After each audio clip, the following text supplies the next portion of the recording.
Estados Unidos sin problema. Álvaro, felicidades. Hoy día Ñuble Transversal es una corporación que creamos junto con la creación de la región de Ñuble y declaramos de un comienzo dos principios esenciales que tienen que ver con nuestro nombre. Uno, somos absolutamente transversales de todo punto de vista, tanto desde el punto de vista ideológico, de nuestras creencias personales, culturales, nuestras profesiones y también de los intereses que cada uno tenemos. Hoy día respondemos a un interés en particular, ¿cuál es la literatura? Como algunos colaboradores nuestros, como Álvaro, en su vida ha tenido distintas actividades, también tiene una faceta, no por todos conocida, que es la faceta de escritor. Álvaro Briones, en efecto, ha escrito numerosos ensayos y 3 novelas. Esta es su tercera novela. La primera de ellas es Como un país natal. Luego, hace un año o algo más, publicó Cosas que el tiempo dejó atrás. Y hoy día el libro se llama Perseguidos, que ha sido editado en este caso en México. Este es el primer acto en el cual nosotros develamos, digamos, la existencia de este libro, esta novela, en Chile. Por lo tanto, para nuestra corporación es muy importante este evento. Entre los ensayos que ha escrito hay dos que destacan por su nombre: La pata coja y la transacción infinita en 1999 y El zorro con espinas en 1990. El libro será comentado por Enrique Correa, muy conocido por todos nosotros, ex ministro de Estado, consultor, connotado consultor, y dueño y gerente, no sé si gerente, pero dueño sí, y creador de la empresa Imaginación, muy también conocida por su rol muy importante en la vida pública en nuestro país. El segundo comentarista es Patricio Fernández, escritor, fundador de The Clinic. Ha escrito, sus dos últimas novelas son Cuba, Viaje al fin de la revolución, que es un libro bien interesante, lo recomiendo, y Sobre la marcha, que tiene el sello de las portadas de The Clinic, que son notas acerca del estallido social. Es columnista de New York Times. De modo que, sin más, comenzamos. El primero a intervenir será nuestro invitado Enrique Correa. Enrique, tiene la palabra.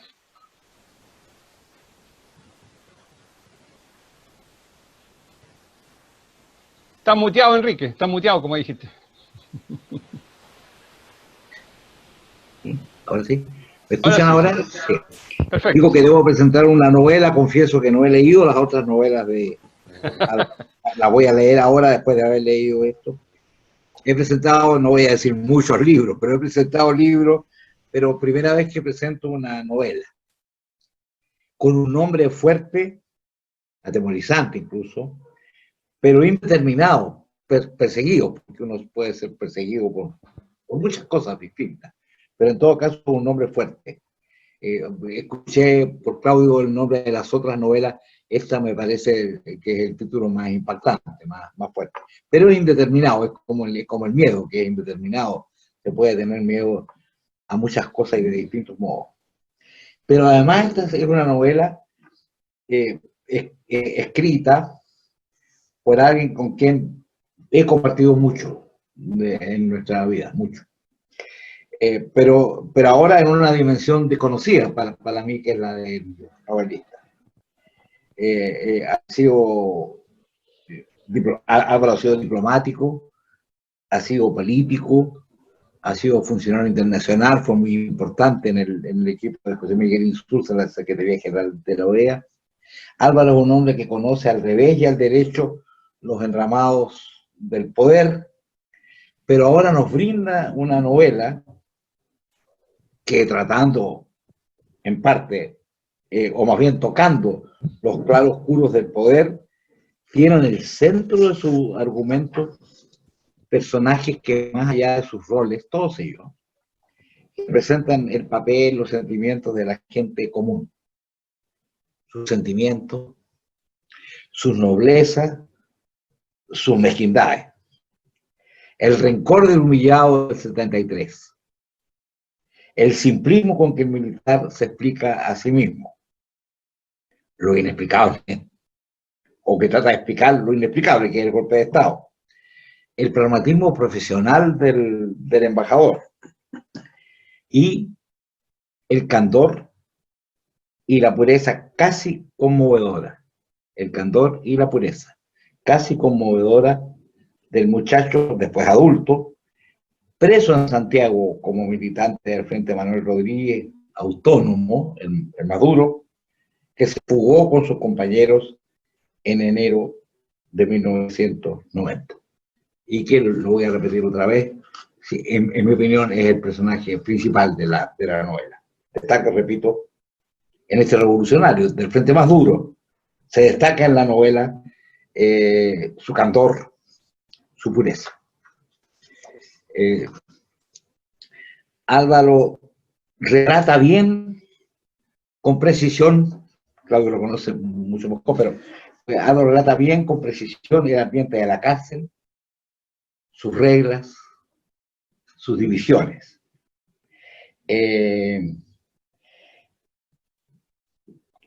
Por un lado, se distingue muy bien el Frente Autónomo, embarcado en una guerra, aunque no haya ya una dictadura, una guerra nacional patriótica, le llama Álvaro. Y el otro frente, el que dijo adiós a las armas, el adiós a las armas, el frente que permanece leal a su partido. Y describe muy bien la situación casi fortuita que condujo a la fuga, a diferencia de la fuga que vendría años después de los responsables del asesinato de Jaime Guzmán. Repito, la situación casi fortuita. Creo que ese párrafo político está muy bien construido. Esa cárcel dividida que vive otro clima desde que Elwin fue electo presidente. Por un lado, el Frente Autónomo, que quiere una guerra patriótica, sea quien sea el que dirija, porque sea el presidente democrático electo. El adiós a las armas del Frente Partido, que era el adiós a las armas también del Partido Comunista en su momento. Entonces yo creo que todo eso está muy bien escrito. Pero por sobre todas las cosas, en su segundo capítulo, en mi opinión, de Lego, la primera vez que presento una novela, aunque soy lector de novelas nomás, pero por sobre todas las cosas, en ese segundo capítulo, el mejor del libro, en mi opinión, describe el Santiago de la época, casi a pincelazos. La Pincoya, Plaza Brasil, leerlo es casi como volver allí. Es como una película, es como una máquina del tiempo. Un punto político, sin embargo. El ambiente descrito en la Pincoya, algo la conocía, ahí funcionaba mucho el provincial de Mering, que fue una de las grandes congregaciones que apoyó las protestas en su tiempo. Sin las protestas de la Pincoya de ese tiempo, como las muchas Pincoyas de su tiempo, no se habría abierto la estrecha grieta, porque fue así, estrecha, grieta del plebiscito, por el que atravesamos a pie enjuto, como los judíos cuando cruzaron el Mar Rojo. Era la oportunidad, la posibilidad, como a pie enjuto, como los judíos cuando cruzaron el Mar. Había esa grieta y nada más. No había. Lo más importante en este capítulo es la aparición de este joven revolucionario, militante del Frente, repito, en su fracción más dura, un poco chileno, un poco mexicano, el personaje principal y cuya historia articula, la verdad, toda la novela.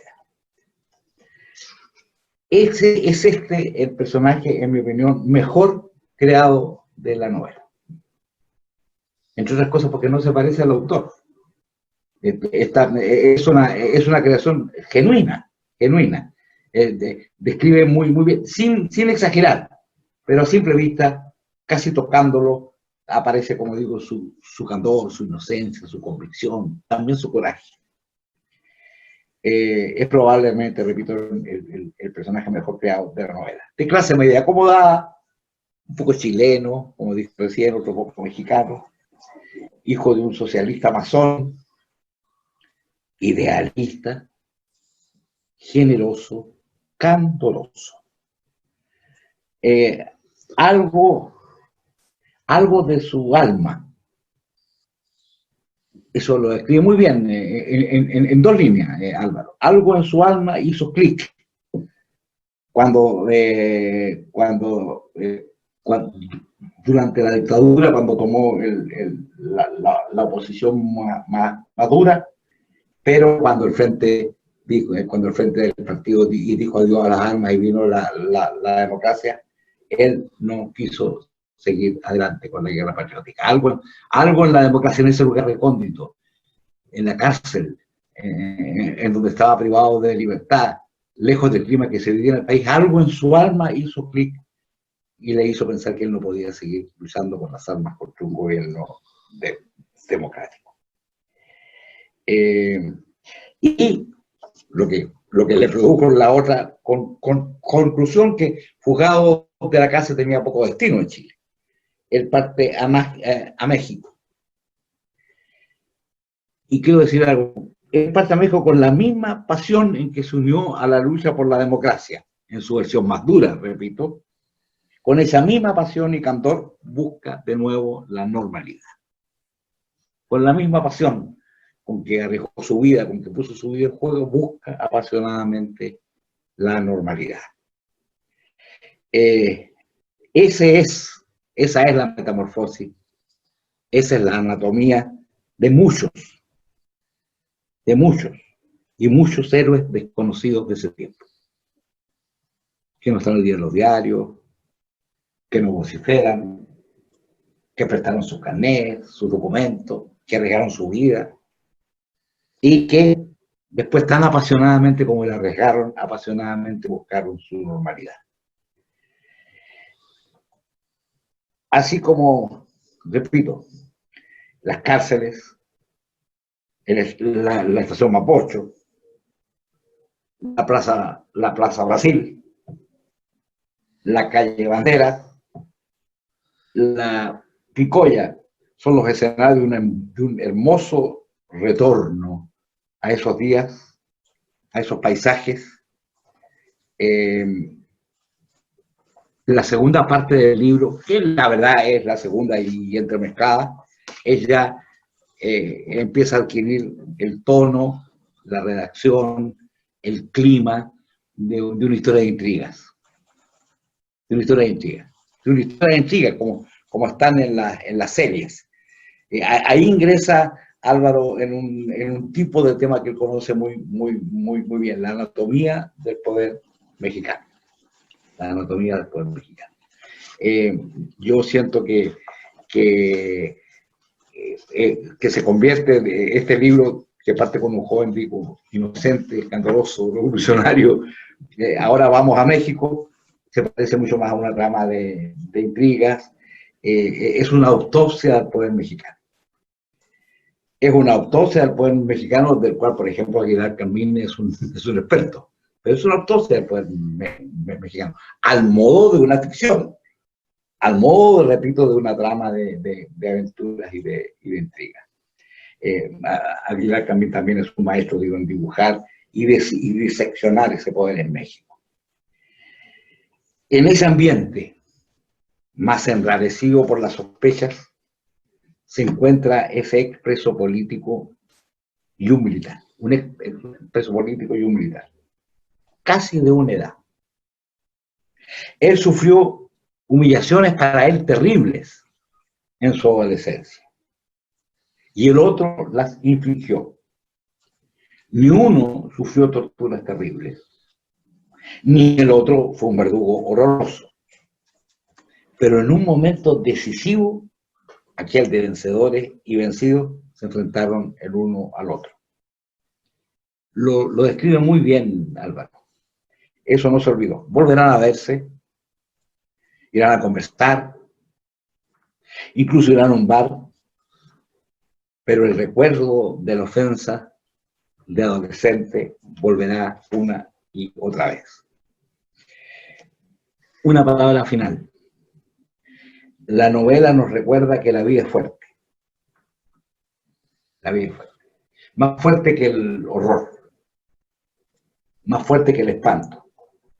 Y ahora más fuerte, creo yo, espero, que la pandemia. Los que hemos vivido estos tiempos, ¿cuántas veces pensamos que la vida terminaba? Y ahí estaba la vida. Siempre ahí. Así es la vida. Continúa. Muchas gracias, Álvaro, por tu novela. Muchísimas gracias, Enrique, por tu participación. Para nosotros es muy importante, de verdad. Patricio, ¿dónde estás por ahí? Te ofrezco la palabra. Hola Claudio, hola Álvaro, hola a todos. Yo me adentré en esta novela con total desconocimiento de todo, del autor, a quien siento haber tenido el gusto de conocer más, de la trama a la que me estaban invitando, y disfruté de manera creciente. Suscribo con Enrique que la novela va agarrando vuelo a partir de cierto momento. ¿Con qué novela me encontré? Me encontré con una novela que tiene algo de novela policial, que tiene algo de novela política y que tiene algo de novela generacional. Y quizá de novela generacional y novela personal, en el sentido de revisión también de un tiempo. Y supongo que ahí está el nudo más significativo, en mi parecer, de la novela. Es un pedazo de la historia de Chile que se reúne en México, un izquierdista que arranca victimizado, que se encuentra con un militar, con un aviador que habría sido su victimario. Son adentro de una embajada donde conviven dos visiones muy distintas de un mismo hecho, no especialmente trágico, no es la versión más terrible de lo que de lo que sabemos y hemos conocido de lo que fue la dictadura, sino que podríamos hablar de un nivel de dolor, de alguna manera, en el contexto de lo que conocimos, soft, y de un victimario de una crueldad soft, para ese que la sufrió mucho menos suave de lo que los hechos descritos fríamente podrían significar, como esto sucede muchísimo en los desequilibrios de fuerza. Preguntarle a un niño cómo ve los castigos de un padre respecto de cómo el padre ve el castigo que ejerce sobre el niño, son dos versiones radicalmente distintas. El niño chico puede ver prácticamente un crimen en algo que un padre simplemente vio como un llamado de atención. Y estas dos versiones de algo vivido entonces se van, estos dos mundos completamente distantes en un inicio, a lo largo de esta novela encuentran un punto de acercamiento cuando el problema es otro, y no cada uno de ellos. La estructura de la novela, de alguna manera, en ese sentido, son tres partes. Es como que tuviera tres grandes bloques. La historia del joven que se fuga, que le gustó a Enrique, a mí también me pareció muy encantadora, especialmente todas las escenas carcelarias. La parte anecdótica que doy por descontado que algo de averiguación, de investigación real tiene, digamos, me pareció muy interesante eso, saber, y más bien ahí dejo la pregunta para Álvaro, es si efectivamente hubo un grupo de frentistas que se sumaron y se metieron, digamos, a un túnel y a un escape que no les correspondía. Me pareció una muy interesante historia.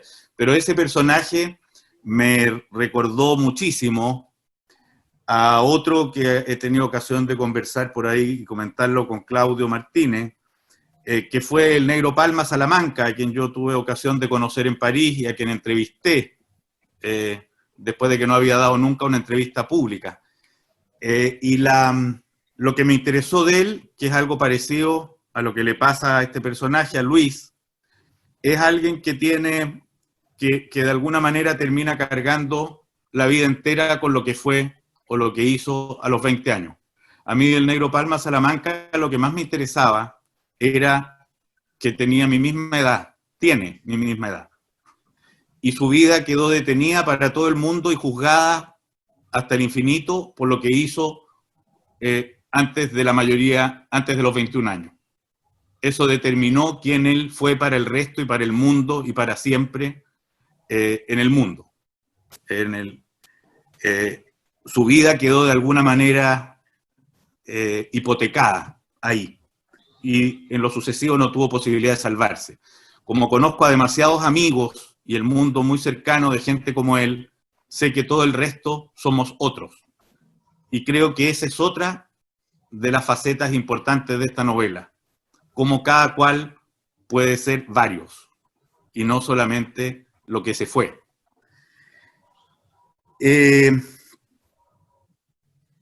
Creo que con esto me estoy acercando a lo que yo entendí como el centro de este relato.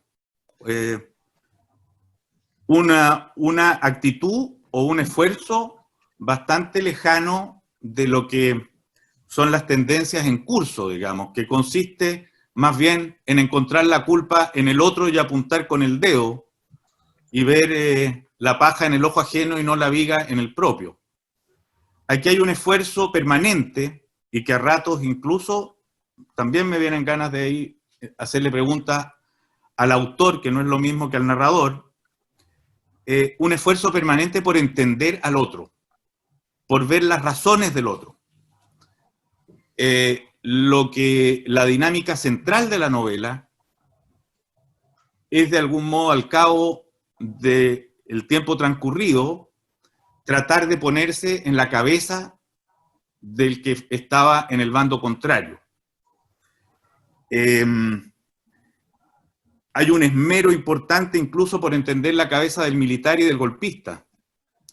Hay una argumentación dada por el golpista que también me interesaría mucho saber si el autor la cree. Un golpista que se supone que actuó como un militar y que no actuó movido por energías políticas o por convicciones profundas. Se mete en la cabeza de ese golpista que a lo largo del libro también nos muestra su arrepentimiento o duda o incertezas, digamos.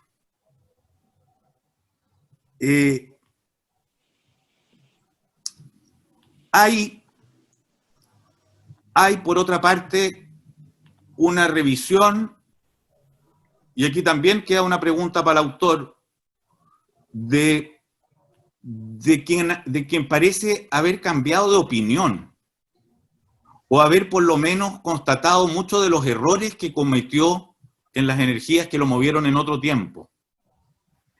Y me daban ganas también de preguntar cuáles son, de alguna manera, no tanto los errores, porque sobre los errores que el mundo de la Unidad Popular cometió, se ha hablado harto. Yo más bien la duda que me venía es en qué se cambió directamente de opinión. Eso que alguna vez se creyó y que se dejó de creer. Y acá me sucedió otra cosa también con el funcionamiento de la novela. Dicho sea de paso, la ficción muchas veces sirve para decir la verdad, digamos. La ficción es una estrategia para desnudar y no para ocultar cuando vale la pena. La ficción es una manera de develar y no de enmascarar. Y una de las preguntas que me fueron surgiendo acá es, solo puedo agradecer, digamos, el esfuerzo por entender al otro. Me parece que es de los esfuerzos intelectuales y éticos más valiosos que se pueden hacer. Esforzarse por entender al otro más que justificarse a uno mismo. Y de alguna manera eso es un gesto de gran madurez intelectual y emocional. Pero al mismo tiempo, de pronto me venía la siguiente duda, y es justamente si ese esfuerzo por entender tanto al otro y por revisar tan profundamente de pronto no estanca la historia también. O sea, si la historia estuviera tan... Si en cada momento de la historia todos actuaran desde una revisión y atención tan profunda al otro, ¿qué sucedería? Voy a tratar de ser más claro. Yo pertenezco a una generación intermedia de tránsito entre la de buena parte de los que están aquí en este Zoom y la del autor, y la de los que podrían ser el Frente Amplio o las nuevas generaciones que entraron en política. La mía, de hecho, es una generación que no cumplió su tarea. Es un eslabón perdido entre lo que fue la historia de la Unidad Popular, el golpe de Estado y la dictadura, y la generación que vino después, que parece, por culpa, yo creo en buena medida por nuestra falta, por la falta de esta generación mía, los que tenemos alrededor de los 50 años, se inventaron o simplificaron un pasado que nosotros éramos los llamados a complejizar, digamos. Pero de pronto creí ver también en ese exceso de entendimiento, de comprensión por el militar, algo que se parecía también a la culpa. Creo que es fundamental entender las razones del golpe, y creo que es fundamental entender las razones del aviador que está aquí en juego. Pero me pregunté, de pronto, cuando se iba volviendo a pedazos en la novela, ese aviador y ese militar, el más sabio de los comentaristas, ¿cuánto de culpa no había en esa voluntad de salvarlo? ¿Qué culpa arrastraba esta historia no contada que hacía mirar con tanta generosidad a ese aviador?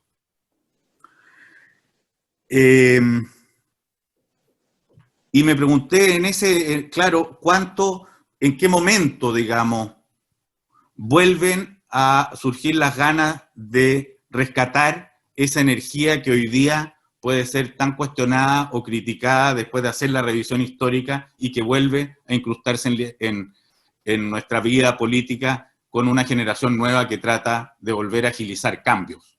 ¿Cuánto deseo de cambio de pronto parece peligrosa? ¿Cuánto deseo de cambio de pronto parece no deseable cuando se ha querido demasiadas transformaciones? Hay varias frases hacia el final que yo creo que dan con lo que el autor aquí nos quería transmitir principalmente. Algunas las canta Carrillo en unos versos que aparecen aquí citados. ¿Cómo se lleva un lunar? Todos podemos una mancha llevar. En este mundo tan profano, quien muere limpio no ha sido humano. Las culpas en las que todos hemos participado, las responsabilidades que no son disparables al otro. Y por otro lado, como decía Enrique, la fuerza de la vida, digamos. Como más allá de lo acontecido, hay una historia que continúa y una presencia nuestra y un deseo de seguir viviendo eso sin quedarnos detenidos ni en las cuitas ni en las frustraciones. Y por otra parte, acá hay un rescate, yo creo, admirable de lo que puede ser la amistad. El encuentro de gente diferente ante un problema que se reúne por algo que es un mundo ajeno a ellos. Los dos polos con los que arranca esta historia, la víctima y el victimario, de pronto tienen que solucionar un problema más grave que sus propios temores, que sus propias heridas. Y esa es la vida presente que les acontece y ante la que se encuentran, digamos, con dramas que solo los pueden llevar a postergar sus propias heridas del pasado. Y un último comentario entre medio, digamos. Los chilenos que se encuentran en México, como nos suele suceder en muchas partes, creen que su historia es la más dolorosa y trágica de todas las historias. Es la más cruel, la más dura, la más violenta de todas las historias. Y basta darse una vuelta por México para saber que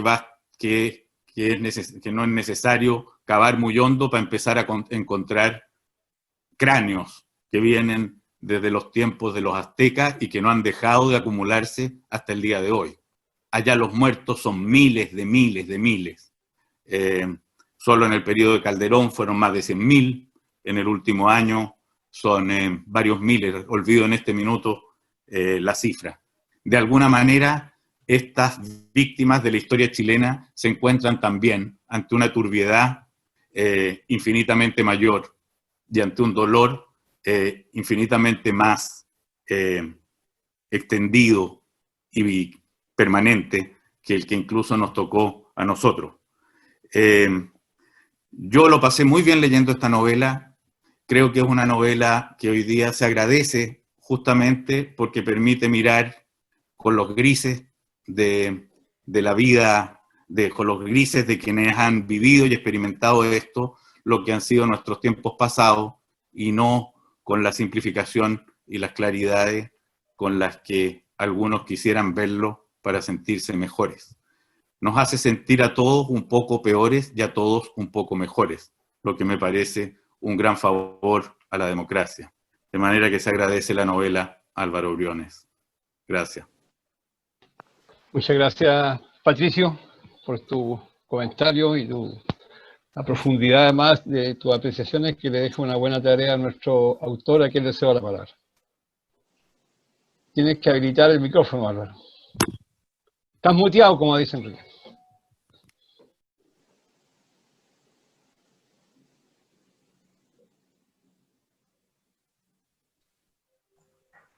Muy bien. Como mudo. Ahí sí. Gracias Claudio. Buenas noches, no los había saludado a todos ni a todos. Quiero comenzar por decir que cuando estábamos preparando esta presentación, supe de un periodista chileno muy conocido, cuyo nombre no voy a mencionar ahora, que dijo que las presentaciones de libros son para familiares y amigos. Y yo tengo que decir ahora que él tiene razón, porque entre quienes están hoy día en este auditorio virtual, ya he podido ver a varios parientes míos, los saludo a todos, un beso, y estoy seguro de que todos los demás son mis amigos. Les agradezco pues a mi familia, a mis familiares, a mis amigas y a mis amigos que se hayan hecho el tiempo para acompañarnos en la presentación de esta novela. También debo agradecer a Ñuble Transversal por su invitación y por hospedarnos hoy día. A Planeta, mi editorial en México, que tuvo el acierto de publicar esta novela tan buena. Saludos a Gabriel Sandoval, nos saludamos al comienzo, que es director editorial del Grupo Planeta para México, Estados Unidos y Centroamérica. ¿No? Bueno, y en particular, desde luego, agradezco a Enrique y a Patricio por sus inteligentes y agudos comentarios. ¿No? Es en realidad un privilegio que Enrique y Patricio hayan sido comentaristas de mi novela. Porque lo cierto, la verdad es que son dos personas que yo admiro muy sinceramente. Enrique, a quien considero una de las personas de más refinada inteligencia política que conozco, fue uno de los arquitectos de nuestra transición a la democracia. Una transición que yo, que he vivido muchos años fuera de Chile, puedo decir que es admirada casi unánimemente en el extranjero. Y es un muy buen amigo además. Un amigo que me ha orientado con su consejo cada vez que lo he necesitado y se lo he pedido. Patricio Fernández, por otra parte, creo yo, es la persona que inició una transformación del periodismo en nuestro país. Una transformación que ha significado cambios muy profundos en las temáticas y sobre todo en las formas del periodismo contemporáneo chileno.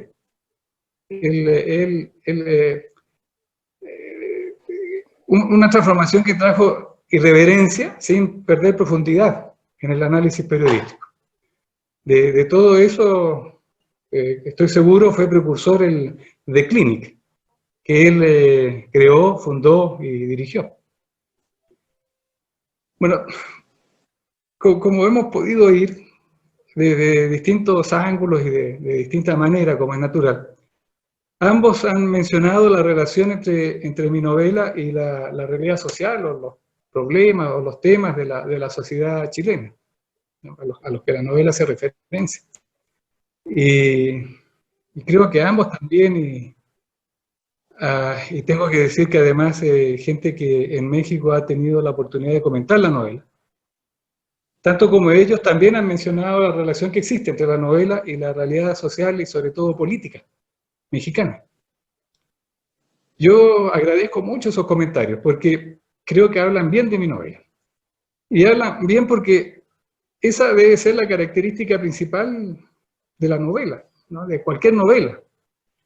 Porque una novela que es tal, que es una novela, o sea, que no se confunde con una crónica o con un ensayo, siempre le habla al lector desde dos perspectivas. Una es la trama, la historia que la novela cuenta, que trata de personas, de las características de esas personas, de lo que esas personas hacen. Y esas acciones y esas características nos van a gustar o nos van a disgustar. Las vamos a sentir cercanas o lejanas. Nos vamos a sentir identificados con ellas o las vamos a rechazar. En suma, a los lectores nos lleva a tomar partido, ¿no? a generar una valoración de esas personas y de sus actitudes, a criticarlas, por lo tanto. Pero toda novela también está situada en un contexto. Todas, aún la más intimista, la que ocurre o que pudiera ocurrir en un cuarto, o una novela de ciencia ficción situada en una galaxia lejana, pero todas ellas, toda novela va a estar inevitablemente referida a un lugar y a un momento. Y la descripción de ese lugar y de ese momento constituye por sí misma siempre un reportaje de ese momento y de ese lugar. Un reportaje de la sociedad en que ocurren los acontecimientos que se relatan y del momento histórico que esa sociedad vive. Y esa descripción, la descripción de esa sociedad, nos va a llevar también inevitablemente a formarnos una opinión, a sentirnos, igual que en el caso de los personajes, cómodos o incómodos, a identificarnos con ella o a rechazarla, tratándose de una sociedad, a percibir justicias o injusticias en esa sociedad, ¿no? En suma, también nos lleva a tomar partido con relación a esa sociedad y al momento que esa sociedad vive. Eso es lo que puede hacer una novela, es lo que debiera ser una novela. Tengo que aclarar, claro, en este momento que la novela es eso, es una novela, es ficción, es una historia inventada, es una mentira, como dice Vargas Llosa. No es entonces un ensayo sobre la sociedad. Sin embargo, en mi opinión, la novela tiene ventajas sobre el ensayo para describir esos momentos sociales. Porque los momentos sociales tienen componentes no solo políticos, económicos y desde luego sociales, o todos ellos naturalmente, sino también, y ese es el terreno de la novela, un momento social, un momento histórico contiene emociones privadas, aspiraciones, ambiciones de personas de distintos orígenes y en distintas posiciones, ¿no? Personas que en función de sus dolores, de sus angustias, de sus satisfacciones también, explican muchas veces la verdadera o la realidad más íntima, más completa de esos momentos sociales, ¿no? Y déjenme ponerles un ejemplo, que creo que viene al caso, ¿no? Tengo que decir primero que para mí el cine y la novela son casi hermanos gemelos. Me parece que Enrique lo mencionó, o quizás Patricio, pero lo cierto es que la novela y el cine son muy, muy parecidos y tienen las mismas capacidades, tienen las mismas libertades para moverse en el tiempo, para moverse en el espacio, ¿no? Para abordar la complejidad total de los temas que tratan. Esas capacidades, esas libertades no las tienen otras formas de expresión artística, ¿no? Como la poesía o incluso el teatro. Entonces, me voy a referir ahora a una película. La película es Las horas más oscuras, que espero que muchos de ustedes hayan visto porque es realmente muy buena, una película de 2017, que trata del primer mes de Winston Churchill como primer ministro de Inglaterra durante la Segunda Guerra Mundial. ¿no? Y de la decisión que él debió tomar entre negociar la paz con Alemania, luego de la derrota de los ingleses en el continente, una negociación que era en el fondo una rendición, o seguir luchando. Ese era el dilema de Churchill. ¿A quién me quiero referir? Es al guionista de esta película. Se llama Anthony McCarten, porque él tuvo el acierto de escribir simultáneamente el guión de la película y un ensayo, ¿no? Aprovechando que estaba haciendo una investigación importante sobre el tema. En el ensayo, que ya está traducido al español, por cierto, con el mismo nombre de la película, lo pueden encontrar en cualquier librería, McCarten intenta explicar las vacilaciones, las tensiones, las presiones que sufrió Churchill, así como también sus certezas,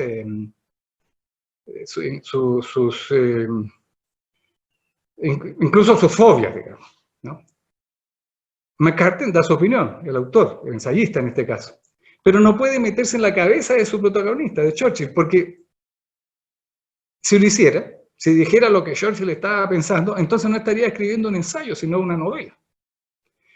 Sin embargo, en la película, que trata exactamente del mismo tema, en la misma secuencia, son paralelas la película y el ensayo, McCarten agregó un episodio.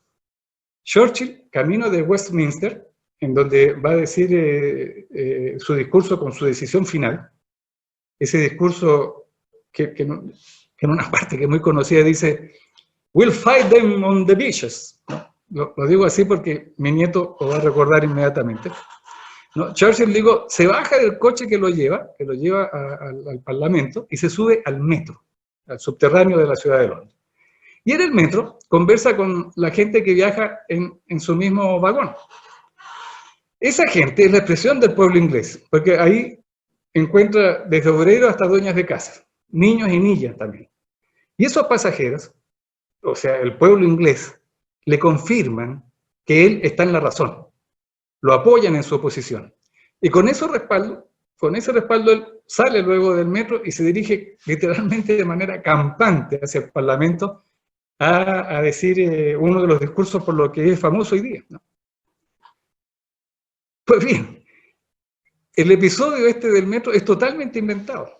No ocurrió jamás. Probablemente Churchill nunca anduvo en metro en su vida. Pero McCarten, como guionista de cine, es decir, como novelista en imágenes, porque al final eso es el cine, puede ponerlo en su película. Y así puede explicar mucho mejor ese momento de la historia que lo que podía hacerlo con su ensayo. A eso es lo que yo me estoy refiriendo. No podría haberlo hecho en su ensayo porque entonces se había transformado en otra cosa, en una novela. Recuerden que Honoré de Balzac decía que los historiadores retratan los sucesos externos y sociales de las naciones, y los novelistas la vida privada de las naciones, ¿no? Bueno, por todas estas razones, el lector finalmente opina, toma partido.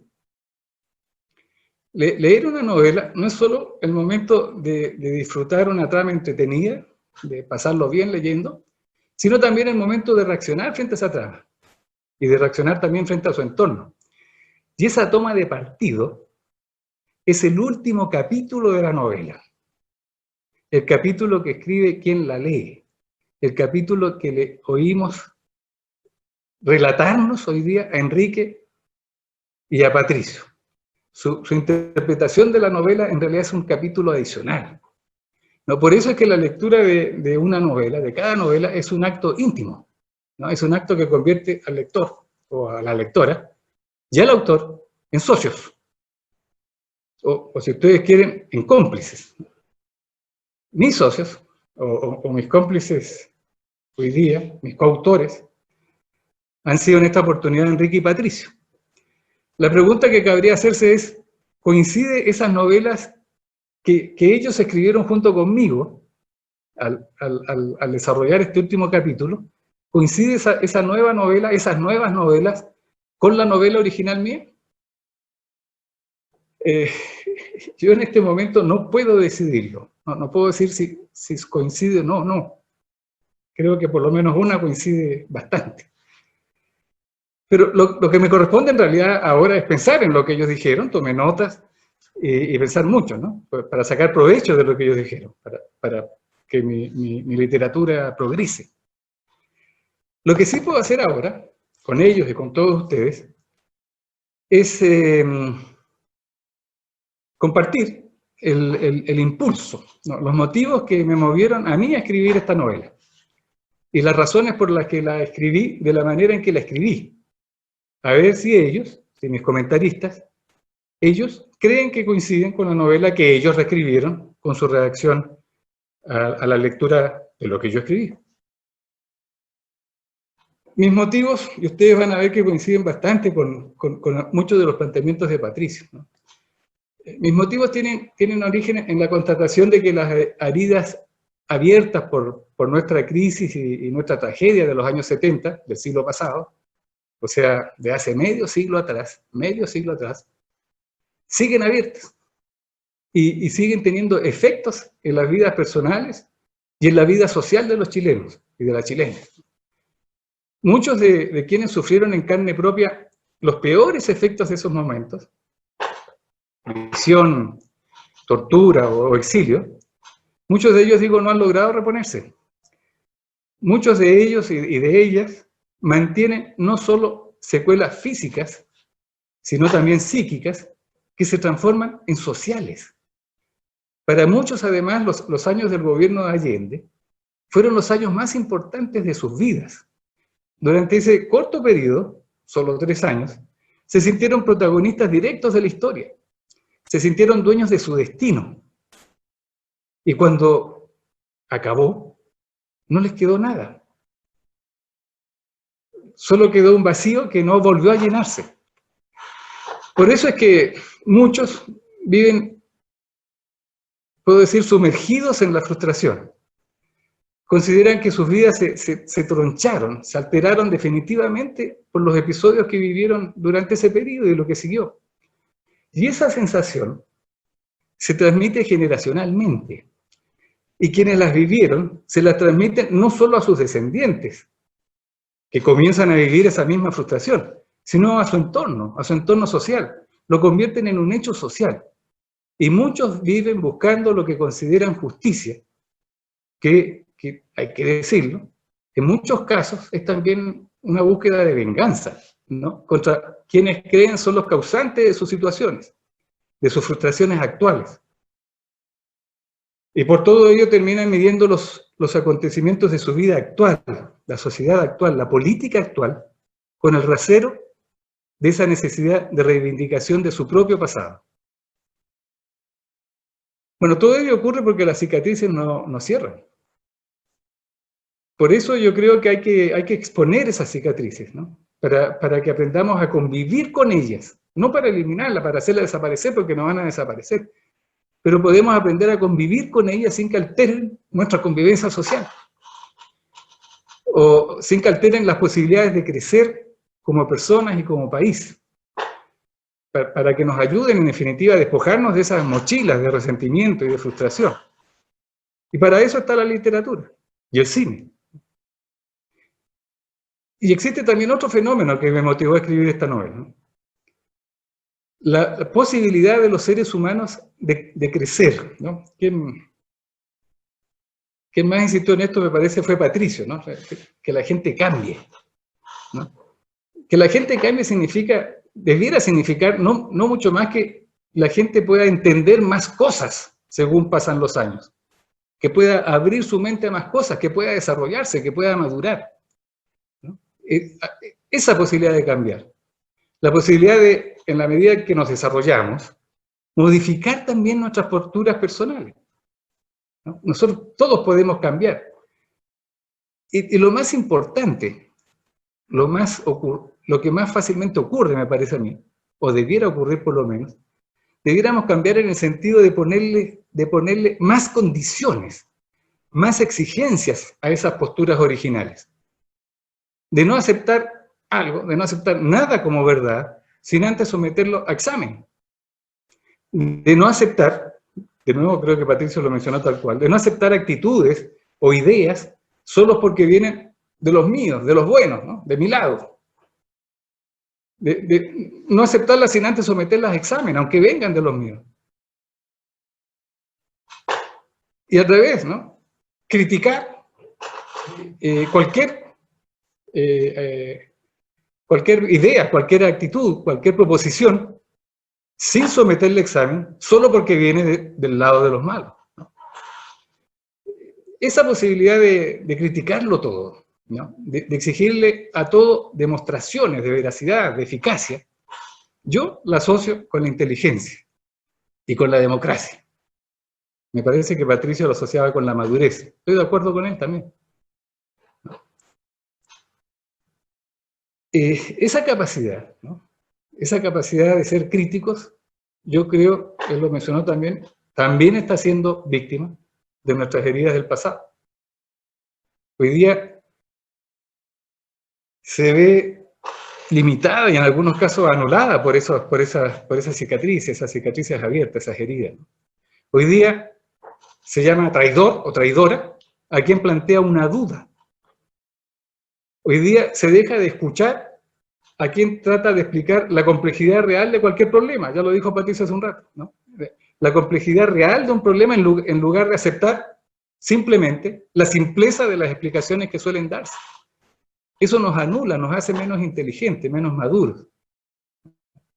Y no tengo duda que eso también atenta contra nuestra convivencia social y en contra de nuestro crecimiento como sociedad y como personas. Bueno, por todo eso yo escribí lo que escribí esta novela. Por eso mis personajes, chilenos y mexicanos, sufren por decisiones y actos que cometieron en otras épocas, cuando ellos eran diferentes, y son perseguidos, como agudamente lo hizo ver Enrique, ¿no? Son perseguidos por otros y por ellos mismos, por sus propias conciencias, debido a esos actos. Y en ese contexto, en ese marco, deben hacer frente a enormes dilemas, ¿no? Como también lo mencionaron ambos, me parece. El torturador y el torturado deben enfrentarse juntos, resolver juntos el verdadero significado de la tortura. Los enemigos de ayer deben decidir si siguen siendo enemigos hoy día o si las cosas cambiaron. Si ya cambió la historia y quizás cambiaron sus propias vidas, y quizás ahora existen otros adversarios que les son comunes a ambos. Y por eso mis personajes dudan.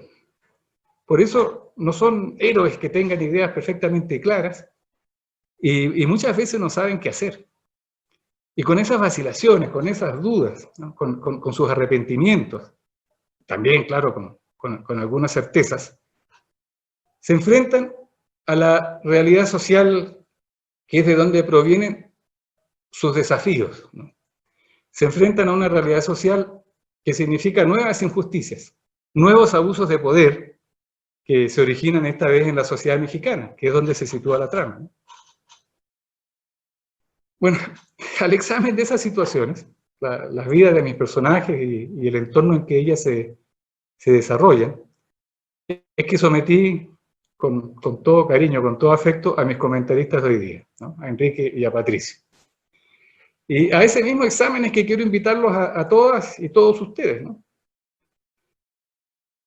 Para que con su punto de vista, su apreciación de mi obra, se conviertan en autores y autoras del último capítulo. Los quiero invitar a que no sean ya solo mis parientes, mi familia, o mis amigas y mis amigos, sino también mis coautores. O si prefieren, como dije recién, mis cómplices. Yo espero sinceramente que lo hagan, ¿no? Que compren mi novela, y aquí me van a perdonar, pero para leerla hay que comprarla. Pueden encontrarla en Amazon y en Buscalibre, la llevan a su casa. Que la compren, digo, y que la lean. Y que la critiquen. Por esa lectura y por esa crítica, yo les voy a quedar eternamente agradecido. Muchas gracias.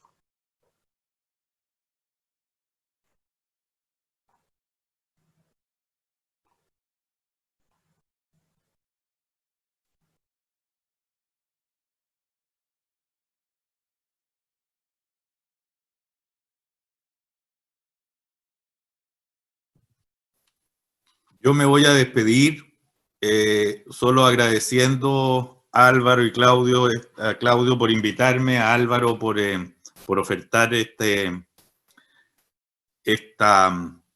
escritura de un último capítulo, digamos. Los libros están muertos hasta que se abren y hasta que se encuentran con un lector. Y lo pasé muy bien, así que le agradezco a todos. Y quiero mandarle un gran saludo a mi amigo Gabriel Sandoval, que desapareció de la pantalla, pero ojalá me esté escuchando porque me dio mucho gusto verlo. Acá estoy, Pato, acá estoy. Muchas gracias y qué bueno verte, querido. Te mando un gran abrazo, Gabriel. Igualmente. Espero verte pronto. Chao. Chao. Chao. Chao, Patricio, muchas gracias. Chao.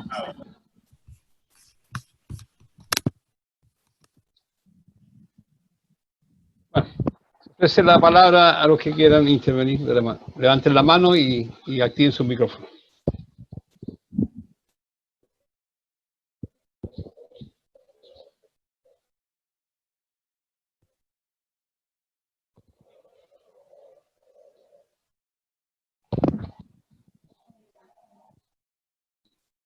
¿Cómo? Freddy. Activa tu micrófono. Está ahí. Okay. Bueno, buenas noches a todos. Y como ya le dije en algún correo a Álvaro, felicitaciones por esta nueva criatura. Algo de lo considerado de Álvaro merece un comentario, y creo que él citó a Vargas Llosa, y Vargas Llosa dijo efectivamente de que la novela, la literatura era una gran mentira, pero además dijo que era la verdad de la mentira, porque en la novela de ficción el autor recrea contextos, situaciones, dramas, sentimientos que en fin de cuentas constituyen también una realidad. Por lo tanto, esa ficción que una mentira crea verdades, crea realidades, y tenemos tantos ejemplos de ello. A ver, citemos una novela de ficción por excelencia, ficción, Harry Potter, que es una ficción absoluta, lejana de la realidad, pero sin embargo allí se entrecruzan aspectos de la realidad que se vive cotidianamente en toda la humanidad.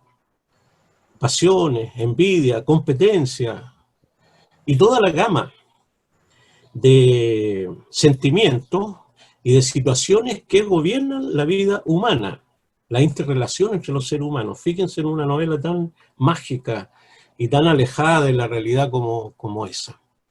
El otro aspecto es que la literatura política, y aquí no hablo solo de la novela, hablo también de la poesía, como es lo que aborda Álvaro. Aún no leo su novela, pero he visto las otras, las anteriores. Aborda el tema político, y realmente una tarea bastante difícil, porque en la ficción, en la creación literaria, digo, poética o narrativa, está siempre, cuando se quiere hablar de política, ahí al acecho el panfleto, o el impulso de convencer.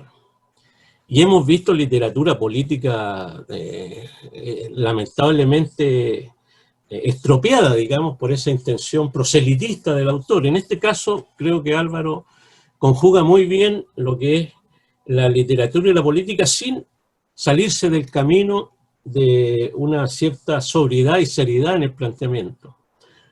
Literatura y política son un connubio difícil a veces de poder conjugar armoniosamente. Bueno, yo aquí tenía a mano algo que nuestro amigo Claudio citó en su introducción. Creo que fue el primer libro de Álvaro, si no me equivoco, que lo hizo con una editorial que tuvimos entre los años 80 y 90, y no sé si lo ven ustedes ahí. Se ve. Sí, se llamaba El zorro con espinas, y era una reflexión política de Álvaro. En esos tiempos compartimos con Álvaro una gran, no sé si exagero, gesta, pero que marcó bastante la política chilena, y que fue la reflexión y la acción en torno a la renovación del socialismo chileno. Y precisamente este libro el zorro con espina, aludía a eso, aludía a las características del zorro que son muy flexibles, ya la característica del puercoespín, ¿no? Que es agresivo, y trataba de combinar ambas cosas en una visión de socialismo distinto. Bueno, ahora paso la visita, entre paréntesis, Ediciones Documenta, la estamos relanzando con nuestro amigo Natalio, que anda por ahí, y también vamos a tratar de ingresar en el mundo de la editorial, de la literatura y del ensayo. Así que de nuevo, felicitaciones, Álvaro. Quería solamente hacerte una pregunta. Conversamos el año pasado de literatura y cine. Ambos compartimos esas dos pasiones.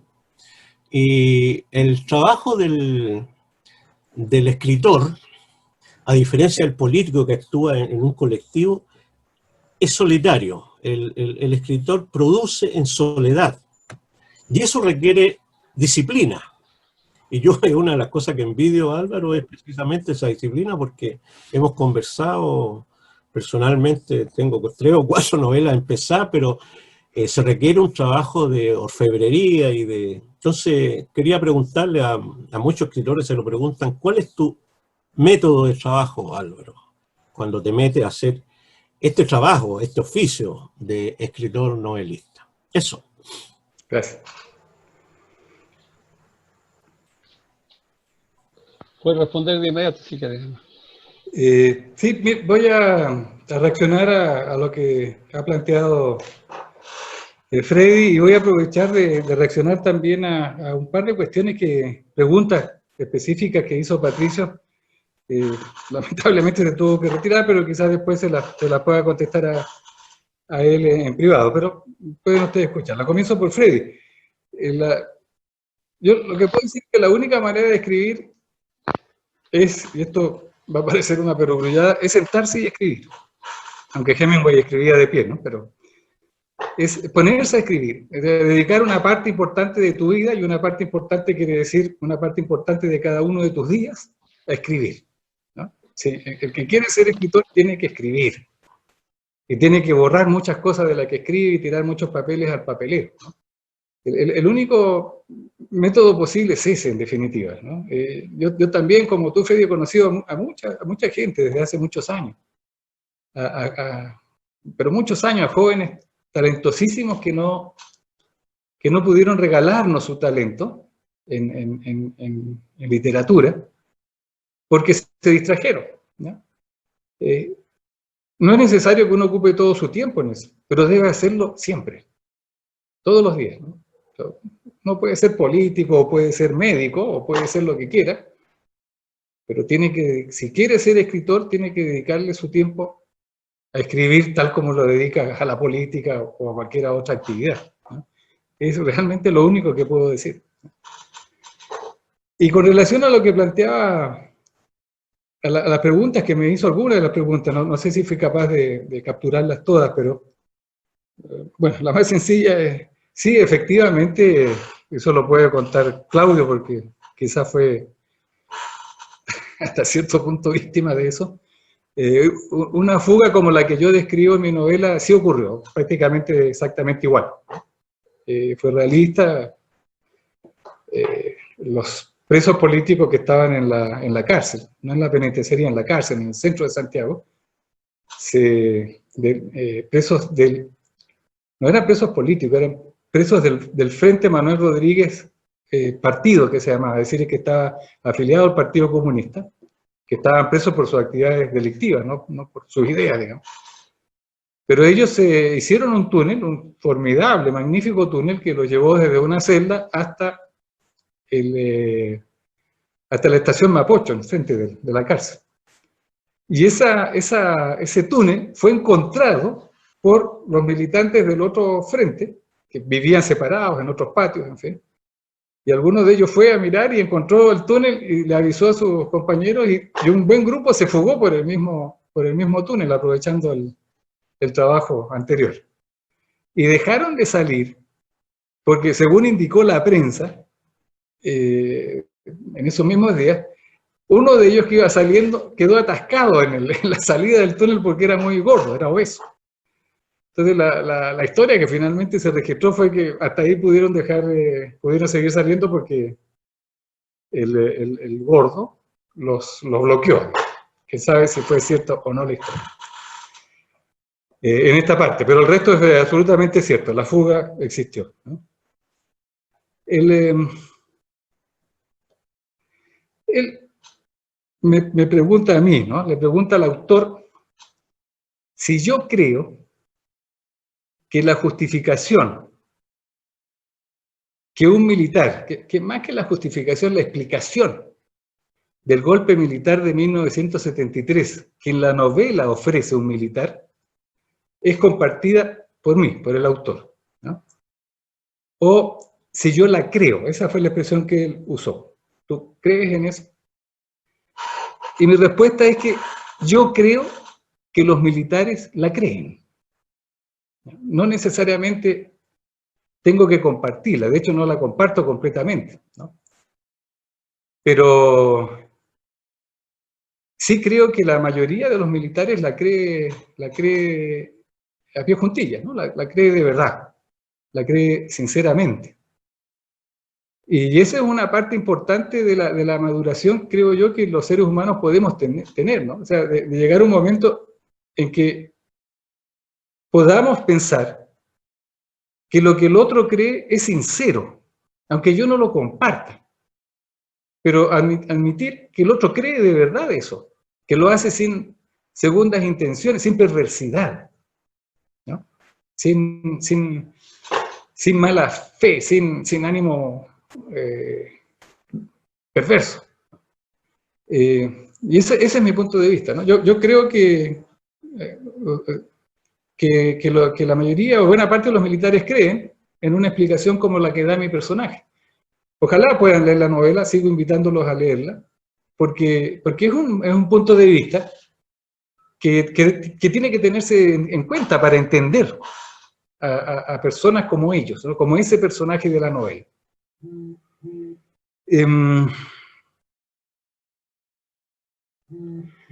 Pregunta también Patricio, ¿le parece que en algún momento, justamente aquello de lo que estoy hablando, ¿no?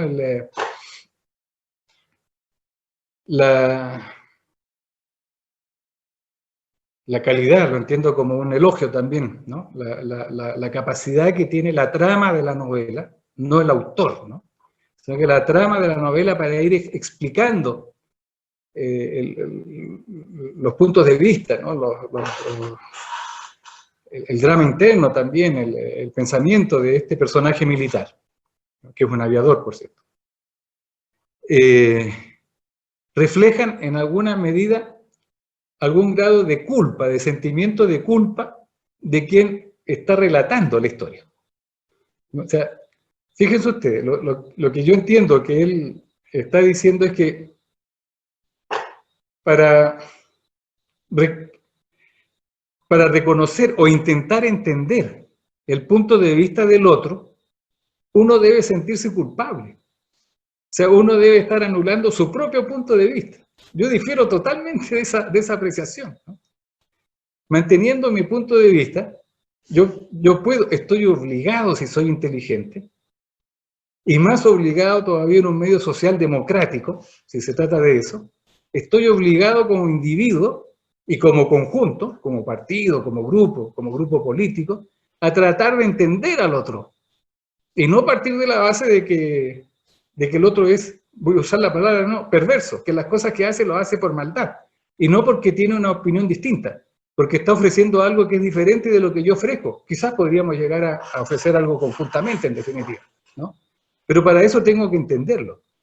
Y no pensar que si yo hago un esfuerzo por entenderlo, entonces porque yo me siento culpable de algo. Eso está bastante cerca, emparentado, ¿no? Es pariente de esa otra situación en la que al que quiere escuchar al otro lo llaman traidor. Es muy parecido, ¿no? Yo no comparto ese punto de vista. Lo dije hace un rato. Creo que al revés, ¿no? Que en la medida en que los seres humanos crecemos, nos desarrollamos, pasan los años y nos pasan los años, debemos ser capaces de tratar de entender al otro y de no aceptar todo como cierto, nunca. Primero someterlo a examen. Eso, Claudio. Muchas gracias. ¿Alguien quiere intervenir o hacer alguna pregunta? Nathan y después Marcela.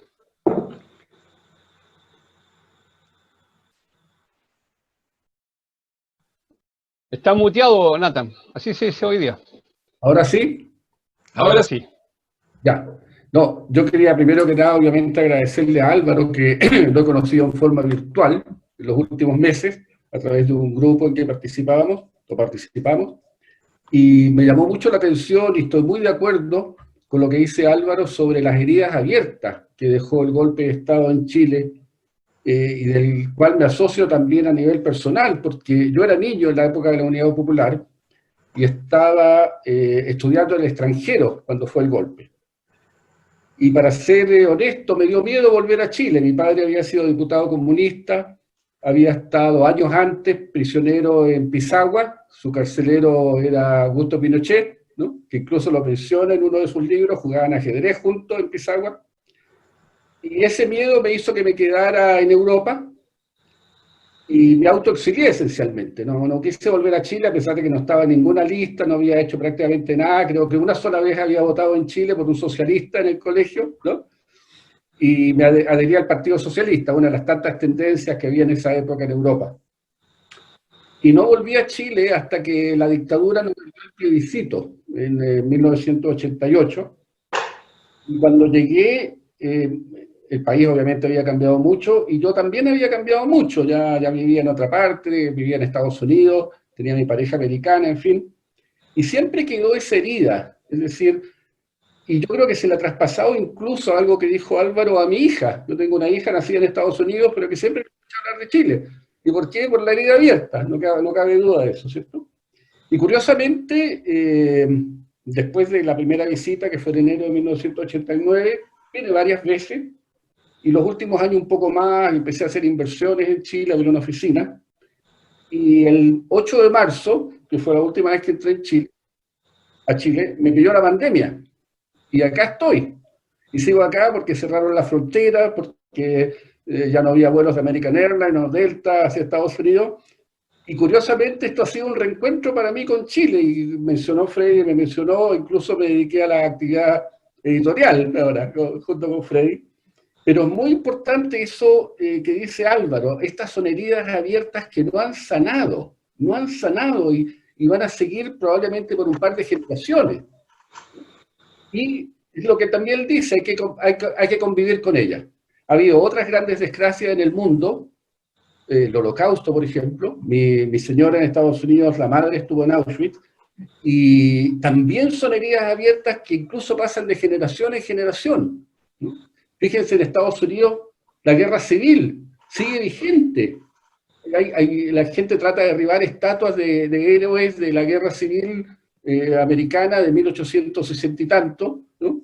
Y todavía hay esas heridas. Esto va a continuar. Entonces ese punto que hizo Álvaro, yo creo que con toda la comercialización que hay en Chile hoy en día y los problemas cotidianos, la gente se olvida de eso.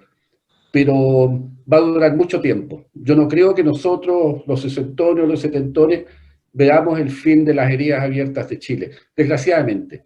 Y un punto sobre el golpe, y algunos quizás ustedes lo saben, yo no creo que fueron los militares los que hicieron el golpe ideológicamente, lo hicieron con las armas, pero eso viene de la derecha chilena, una derecha recalcitrante, completamente conservadora, que usó a los militares para perpetuarse en el poder. Y obviamente a los militares les gustó quedarse, no que no necesitemos un ejército poderoso en Chile, porque tenemos vecinos muy inestables, pero yo creo que al final el golpe fue un golpe de la derecha que usó a los militares para defender sus intereses, esencialmente.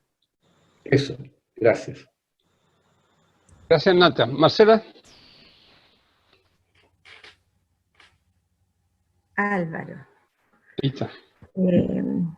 Mira, tú sabes que yo viví internamente todo lo que pasó en el año 90 en la cárcel, no porque haya sido una presa política, ni mucho menos, pero tú sabes que yo trabajaba como enfermera, trabajé muchos años allá. Lo que contaste del túnel es media verdad, medio mito. Era grueso, pero no obeso. Entonces, hay cosas que las tengo que leer con mucha atención, cosas que aún no he tenido la oportunidad de leer. Quiero discrepar que Claudio tiene su audio, entonces yo me escucho yo. Ahora lo apago. Mira, discrepo de algo contigo con respecto a... me encanta el cine y soy una estupenda lectora desde niña. Pero soy una cinéfila, pero tan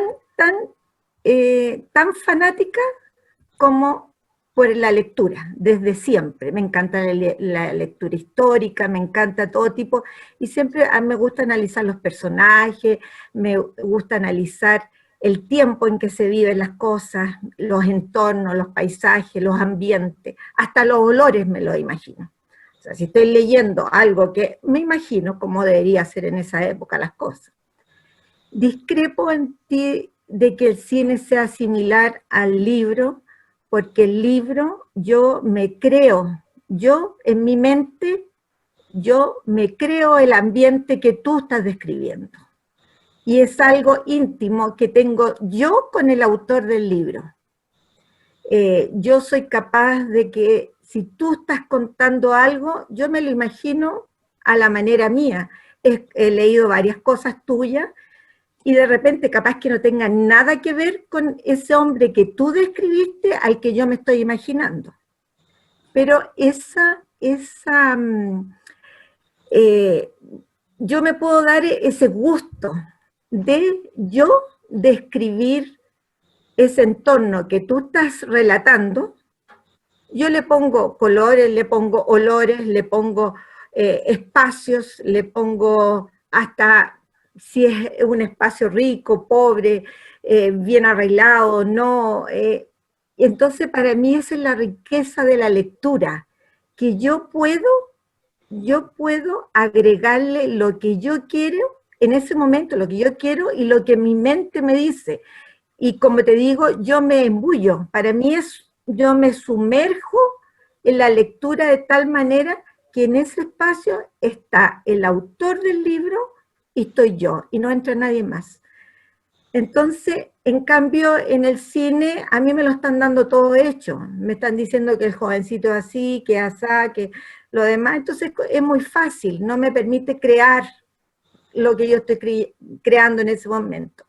Y otro tema que yo también difiero con mi marido cuando hablamos de temas de escritores, que cuando hacen novela, siempre en el lugar donde están ubicadas, hay un lugar real, hay un ambiente real, hay una sociedad real y hay un personaje real tomado de alguna parte. Nunca no es nadie, no es algo que me creé yo en la cabeza, siempre es alguien. Por lo tanto, yo me lo vuelvo a imaginar yo. ¿Me entienden lo que digo, no? Para mí, los que somos, o los que nos gusta leer y creamos este ambiente propio entre el escritor y yo, nos parece mucho más rico en riqueza, el espacio que se forma y en nuestra mente, mucho más creativo. Con decirte que yo soy capaz de soñar cosas enteras, así como libros, películas. Yo no escribo, pero me encanta porque me da una imaginación tan amplia que me puedo dar el lujo de, como te digo, hasta sentir, estoy leyendo algo de la Edad Media y me parece que hay mal olor, me parece que podría haber esto, que podría haber lo otro, que podría haber suciedad, miles de cosas que nadie más describe. Eso es algo que uno se puede permitir, cosas que en las películas no te las puedes permitir a no ser que te las narren. Esto es algo, después lo podemos conversar tranquilamente en la casa con un tequilita o o un rico, ¿cómo se llama? Un tequila margarita, este tema. Me va a encantar tu libro, por supuesto, porque me encantan esos temas y yo sé que tú sabes describirlos perfectamente porque tú casi has vivido muchas experiencias de Claudio y mías también. O sea, me refiero de la parte que tú escribiste de Chile. Y me parece que va a ser interesantísimo, así que ten por seguro que la próxima vez que hablemos lo voy a tener leído. Gracias, Álvaro. Ya ha pedido la palabra Héctor Echeverría. ¿Me permite, Claudio? Quiero reaccionar. Ok, hay dos más. Sí, muy rápido. Mire, yo creo que Marcela ha puesto el ejemplo perfecto de lo que yo intenté decirles hace un rato atrás, ¿no? La lectora como coautora del libro, ¿no?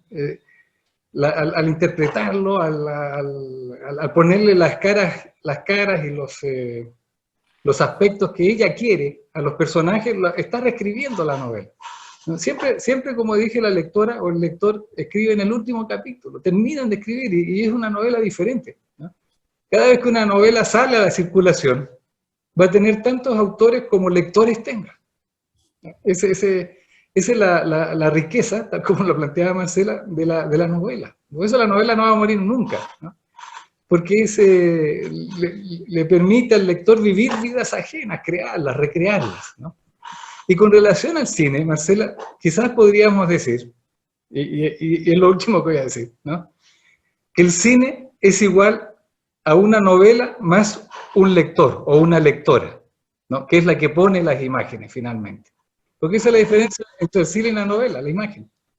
En realidad el cine es una novela con imágenes, definitivamente. Y que te la interpretan. Imágenes, bueno, ahí vamos a tener cine. Eso, Claudio, perdona, estaba interrumpiendo a otras personas que quieren hablar, ¿verdad? Está muy bien, pero voy a hacer, antes de entregar la palabra a Héctor Echeverría, después Patricio Huepe, y quería decir lo siguiente, porque esto es bastante universal. Yo he hecho de todo medio, he sido arquitecto, gendarme, pintor y también a veces escritor. Y la pintura es más o menos lo mismo al final. Un cuadro se construye entre el emisor y el observador. El principio viene a ser el mismo. O sea, para que exista un libro en este caso, o una obra de arte, se requiere un observador que termine de construir esa imagen, en el caso de que se trate de eso. Y yo recuerdo, cosa que ahora ya no es tan posible, cuando hace muchos años atrás visitamos con Marcelo y nuestros hijos Orlando, los estudios de cine que están en esa zona, y descubrí una cosa que no se percibe mucho cuando no es el cine. Cuando se hace una película son puras insinuaciones. El resto lo construye rápidamente el observador, ¿no? Y yo no coincido, no es que la imagen venga tan elaborada.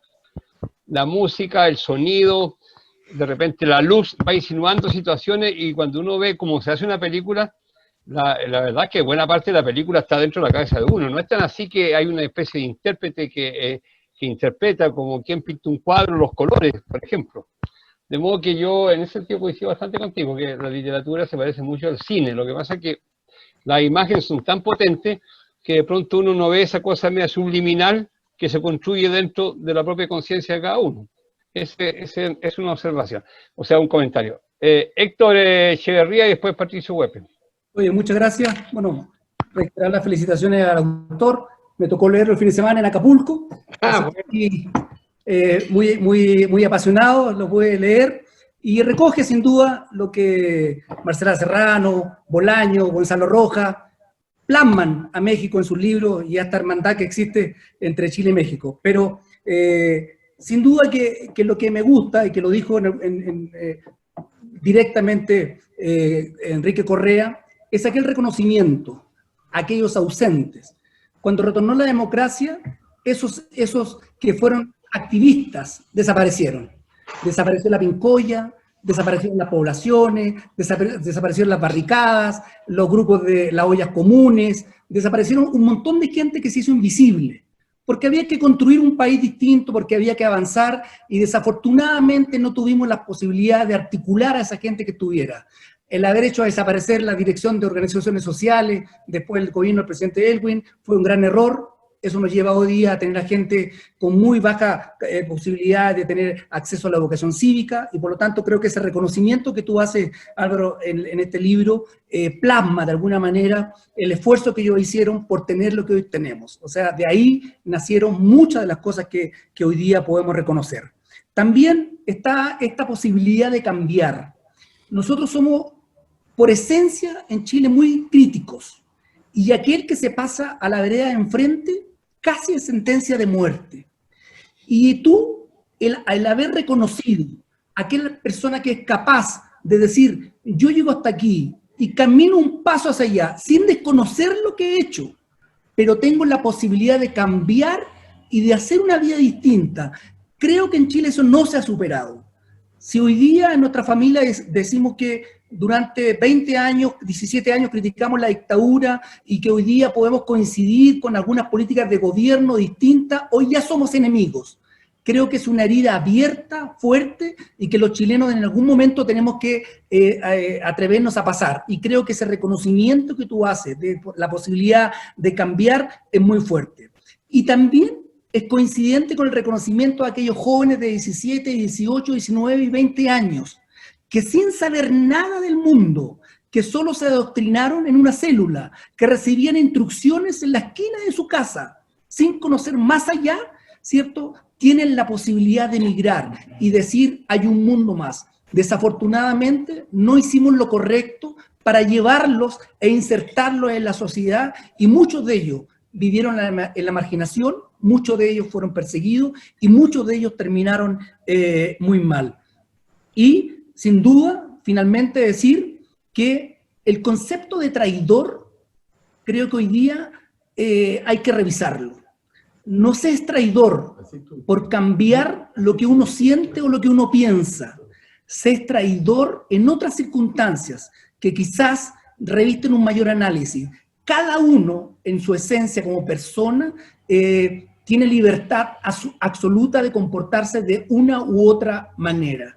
Si yo no entrego una vida, no soy traidor. Si cambio de pensamiento, tengo que respetar al prójimo. Así que, Álvaro, la aproximación que tú haces al libro me parece muy buena, y ojalá sigamos sacando esta memoria histórica, que no se borre, y que no se borre lo que hicieron otros, por lo que hoy día nosotros estamos viviendo. Muchas gracias.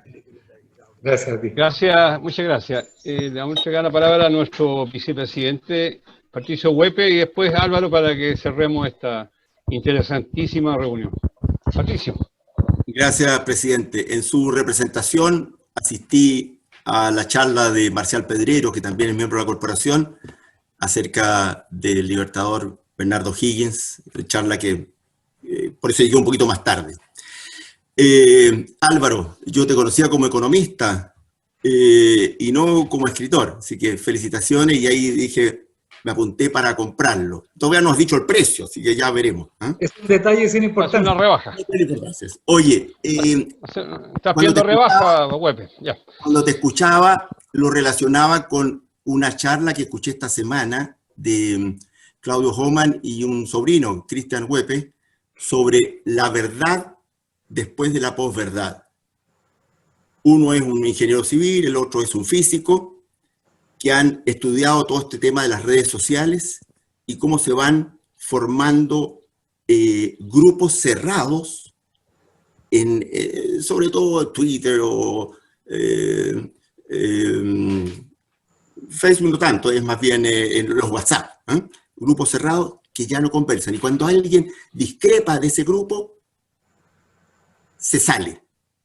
Y lo que tenemos que hacer es participar, buscar puntos de encuentro, buscar que, con empatía, entender lo que está el otro y, aunque no nos convenzamos, tratar de argumentar. Y en esa línea, presidente, yo creo que Ñuble transversal ya está pasando Ñuble, pues, ¿eh? Ya estamos en internacionales, y con Álvaro, con Nathan, y varios más que son. Y me alegra ver, me parece que está el general Juan Emilio Cheire, ¿no? Sí, está. ¿Cómo está? Me alegra ver, porque yo quisiera relatar algo personal y después ligarlo también con algo del libro. Yo lo conocí como gobernador de Ñuble, usted era comandante en jefe del ejército, y después lo vi en la Católica como académico. No sé dónde está ahora, a lo mejor sigue en la Católica, no sé. Pero creo que fue un momento importante en sumando sus declaraciones en esta línea de lo que estamos conversando. Tengo una evidencia personal también de su hijo que operó a mi hermano mayor, que en paz descanse, murió de cáncer hace poco, Hugo. Entonces creo que esto es lo que ha logrado, presidente, usted con Ñuble Transversal. Estamos superando la barrera de Ñuble, creando puentes. Cada uno desde sus convicciones, cada uno de su ideología. Aquí no vamos a hacer una... ¿cómo se llama cuando mezclan todo? Vamos a hacer una cazuela con la carne, las papas,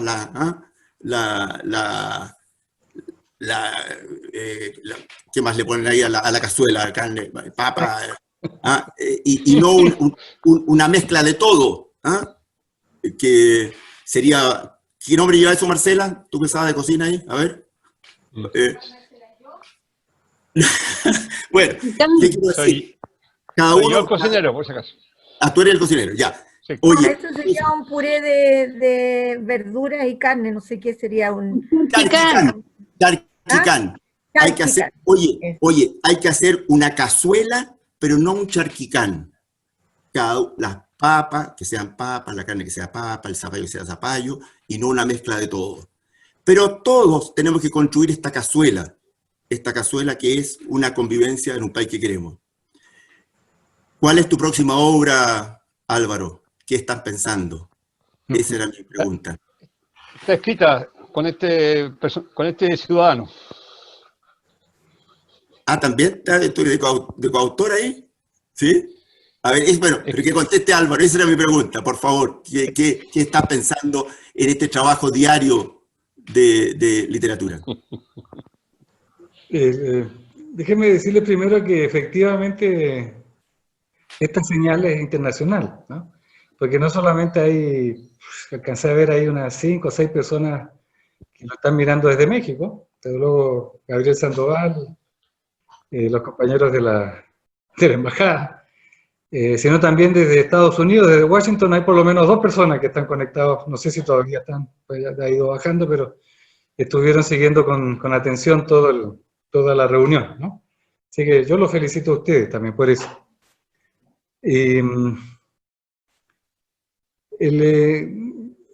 Quiero decirte, Patricio, que yo no oí lo que tú oíste en la charla, me parece que fue de donde participó Cristian Huepe y otra persona más de apellido Retamar, si no recuerdo mal. Sí, pero leí una columna, me parece, en el Mercurio, en el diario del Mercurio. Y la verdad es que la compartí plenamente, ¿no? Porque creo que, ahora que ustedes me han escuchado, creo que hay una sintonía perfecta, ¿no? O sea, lo que ellos describen ahí y llaman a superar es esta sordera, ¿no? Esta sordera nacional que impide a unos escuchar a otros, ¿no? O sea, cada uno se escucha a sí mismo, a su grupo, a su corriente, y así los países se polarizan, y las polarizaciones sociales y sobre todo las polarizaciones políticas terminan siempre, inevitablemente muy mal, ¿no? La esencia de la democracia es justamente lo contrario, hacer una buena cazuela, como dices tú. Hay que juntar las partes, porque de la unión de las partes, de las buenas ideas de uno y otros, va a salir una idea todavía mejor, y va a tener la ventaja del consenso, ¿no? Va a tener la ventaja de la mayoría, de la apreciación. Puede dejar descontentos a unos pocos, pero se puede tener la seguridad de que va a tener el apoyo y la confianza de la inmensa mayoría.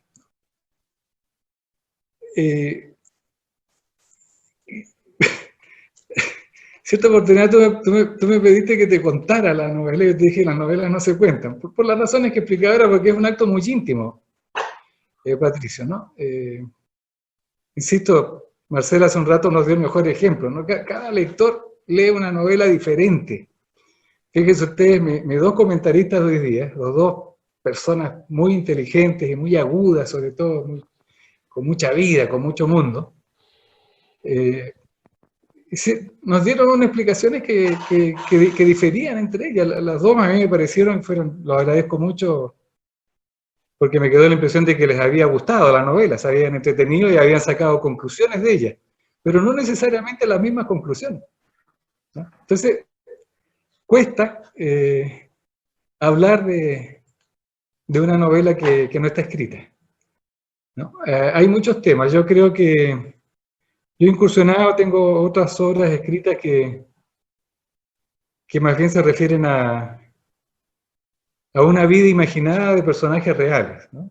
Hay una que espero que en algún momento se edite, que pone a Pablo Neruda a vivir aventuras en México, ¿no? A vivir aventuras cuando él vivió en México. Y que espero que lo retraten a él como era de verdad, ¿no? No al monumento que tanto admiramos, pero que es un monumento, digamos, hoy día, ¿no? Sí tengo algo en preparación, pero es tan verde que no quiero contárselos todavía. Y aprovecho, Claudio, bueno, ya que nos estamos despidiendo, para agradecerles de nuevo a todas y todos que se dieron el tiempo de acompañarnos, ¿no? De acompañarnos todos mutuamente para hacer esto que no es usual, ¿no? Hablar de literatura. Y sobre todo hablar de literatura con gente inteligente. No hablo de mí, sino de los otros que hablamos, ¿no? Porque nos hace crecer también, pues, ¿no? Nos hace crecer. Y además nos ilustra, fíjense ustedes, acerca de una situación notable, quizás una de las más notables que van a quedar luego de esta situación de aislamiento obligado al que nos tiene la pandemia. ¿Por qué ocurre? Que ahora que estamos obligados a estar aislados, probablemente es cuando más nos hemos reunido, ¿no? Si ustedes ven la cantidad de reuniones, de invitaciones, de talleres, de charlas, de todo, que se han comenzado a desarrollar utilizando plataformas que ya existían. Antes no las teníamos. Yo mismo ahora me reúno todos los sábados a las 11:30 de la mañana a tomar un café con 3 amigos. Y viven en distintos países, y en distintas ciudades dentro de sus países. Entonces, eso me parece notable, y creo que eso llegó para quedarse, ¿no? O sea, estoy seguro que en el futuro vamos a vivir más cerca, más unidos, pero sobre todo más cerca, poder comunicarnos más y de esa manera entendernos más también, gracias a estas capacidades que la tecnología nos las había ofrecido y no las habíamos usado. Entonces, les agradezco de nuevo a todas y todos ustedes, y además le agradezco a la tecnología la oportunidad que nos dio de reunir. Muchas gracias, los abrazo a todos. Antes de finalizar, Ivana había pedido la palabra y con eso cerramos, para no dejarla. Ivana. Tienes que activar el micrófono.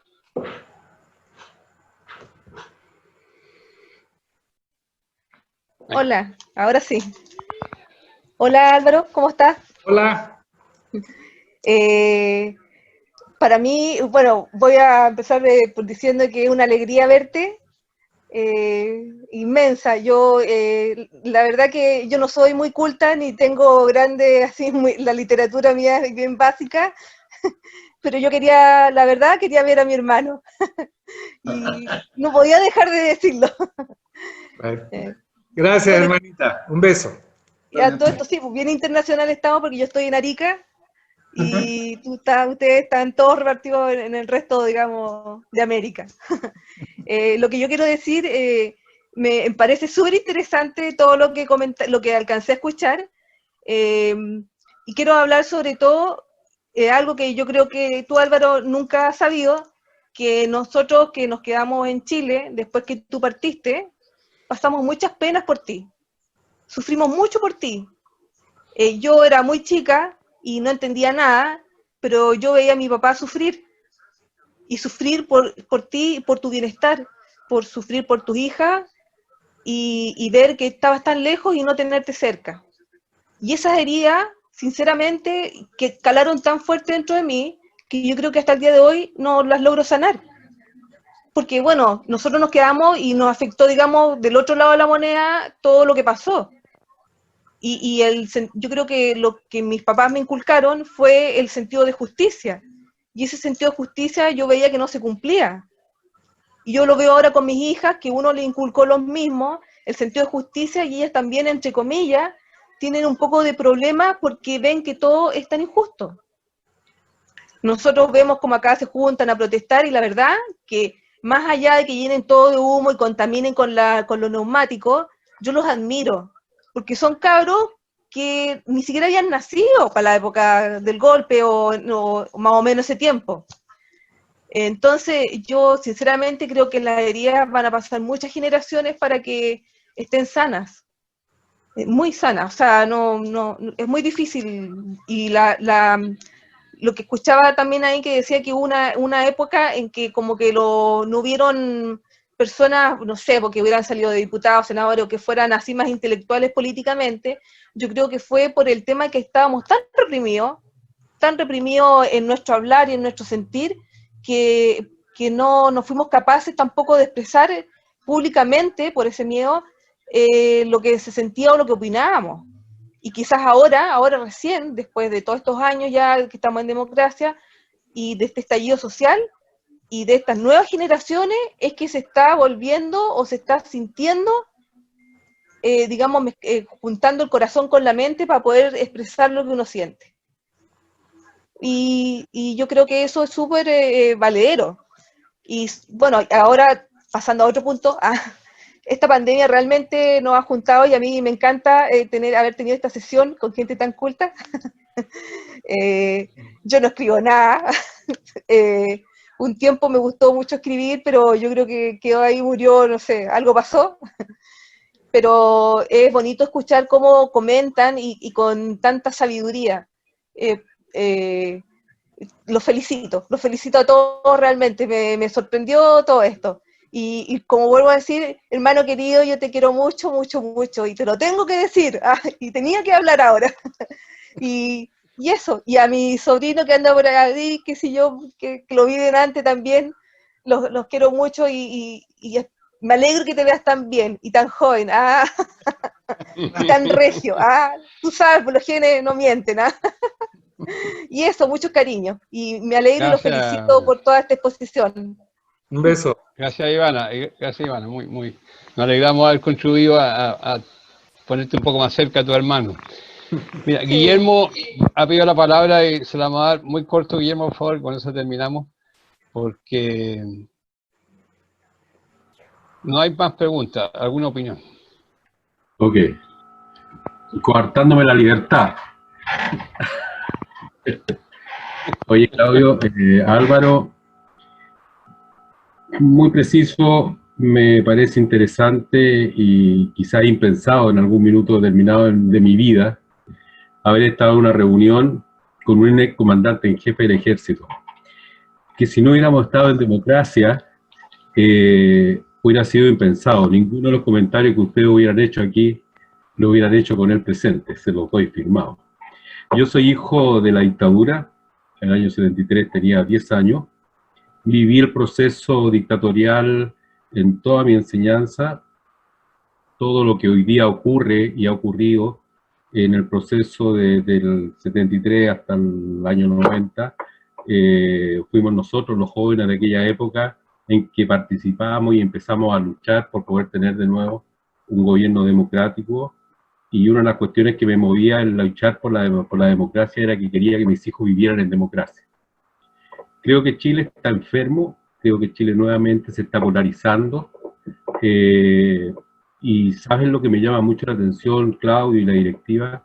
En que veo en esta asociación y en estas continuas charlas que hemos estado participando, poca gente joven.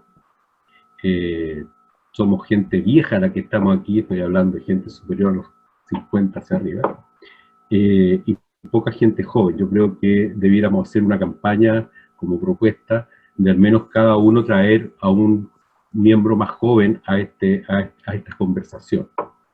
Los felicito. Puedo hablar mucho más en este tema, pero ya me restringió mi amigo Claudio, y voy a comprar el libro para poder leerlo, pero tengo mi convicción absoluta en que somos un proceso y que estamos en un proceso de cambio en nuestro país, que si no lo sabemos manejar, concuerdo con Álvaro en que esto puede terminar bastante mal. Eso es todo. Muchas gracias. Antes de finalizar, bueno, quiero agradecer una vez más a Enrique Correa y Patricio, que ya están con nosotros, pero sobre todo a todos ustedes que han llegado hasta el final para sostener esta interesantísima conversación. La verdad es que ha superado con mucho las expectativas que nos formamos cuando se lanzaba un libro, porque a veces estas situaciones suelen ser muy formales, cosa que aquí no ha ocurrido. Yo quiero invitarlos para el próximo miércoles. Tenemos una actividad que tiene que ver más bien con Chillán, igual los vamos a invitar, pero les quiero anticipar lo siguiente. El día 10 de septiembre, que es un miércoles 10 de septiembre, vamos a conmemorar el 11 de septiembre, con el espíritu que tiene esta corporación. Y ese día va a haber una conferencia o una conversación con el escritor uruguayo Fernando Butazzoni. Fernando Butazzoni es hoy por hoy el escritor más importante de Uruguay. Ha escrito, entre otras cosas, un libro que se llama Las cenizas del cóndor, y que se transformó en una serie que se está dando en HBO. Ahí se cumple con lo que dice Álvaro. Fernando Butazzoni escribió el libro y escribió el guión de esta serie. Entre otros los libros que tiene, o sea, como guionista, escribió el guión de una película que se llama Esclavo de Dios, que tiene que ver con el atentado en el edificio AMIA en Buenos Aires. Es un escritor exitosísimo, de modo que le vamos a comunicar, y aquí va a dar una charla, una conferencia que se llama El Plan Cóndor y nuestra historia. Él escribió un libro, 700 páginas, que es una ficción histórica realista, si valga la asociación de situaciones, y yo creo que va a ser una súper buena oportunidad. Una persona que vivió en Chile además, y que hoy día es un escritor muy, muy conocido, muy exitoso y muy premiado además. Así que están todos invitados para el 10 de septiembre, sin perjuicio de las actividades que tendremos de aquí hasta esa fecha. Muchísimas gracias, y un aplauso para nuestro autor, escritor, economista, político y analista.